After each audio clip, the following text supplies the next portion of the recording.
Chapter 4. The Pitcher Plant. Imagine a tiny fly landing on a beautiful plant. The nectar smells sweet, the surface feels safe, and it tastes irresistible. The fly believes it's in control, free to leave whenever it wants.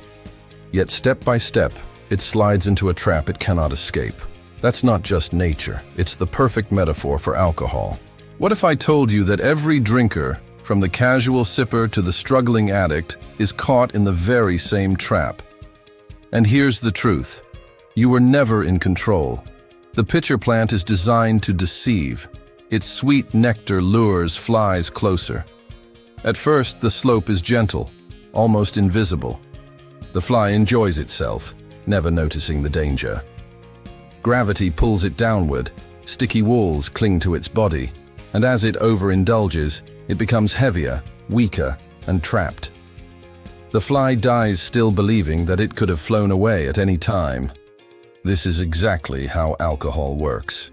The first drink seems harmless, maybe even exciting. You tell yourself you're in control.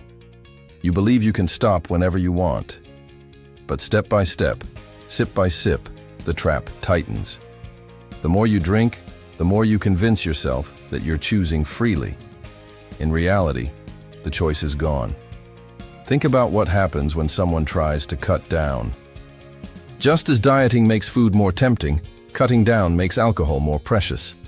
When you don't drink, you feel deprived. When you do drink, you feel frustrated that you can't have enough. Either way, you feel miserable. The harder you struggle, the deeper you sink. The fly never lost control. It never had it. And neither did we. We like to separate normal drinkers from alcoholics. But the truth is, every drinker is on the same slope of the pitcher plant, just at different points along the way. Some slide slowly, some quickly, some stop before hitting bottom. But the direction is always the same, downward. That's why Allen Carr redefines an alcoholic. Not as someone who lost control, but as someone who finally realizes they never had control in the first place. Here's the part that brings hope. You are not guilty. You have nothing to be ashamed of. Alcohol is the predator. You are the prey. The mistakes you've made, the regrets you carry, the things you couldn't do, they weren't because you were weak. They happened because alcohol was abusing you. Once you see the truth, you don't just quit drinking. You reclaim your self-respect, your confidence, and your freedom. And unlike the fly in the pitcher plant, you do have a way out. The trap may be powerful, but escape is simple. Change the way you see alcohol. It isn't a friend. It isn't a comfort. It isn't a reward. It's poison. Once you see it for what it really is, the illusion shatters. You are free. Remember this.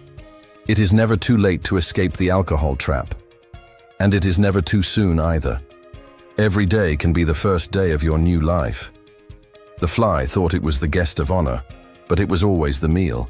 In the same way, alcohol convinces us that it's our companion, when in truth it's our captor. The moment you recognize that you were never in control, the spell is broken. You are not weak, you are not broken, and you are certainly not doomed. You are already far ahead of most drinkers, because you see the trap for what it is. And once you see it clearly, you will never fall for it again.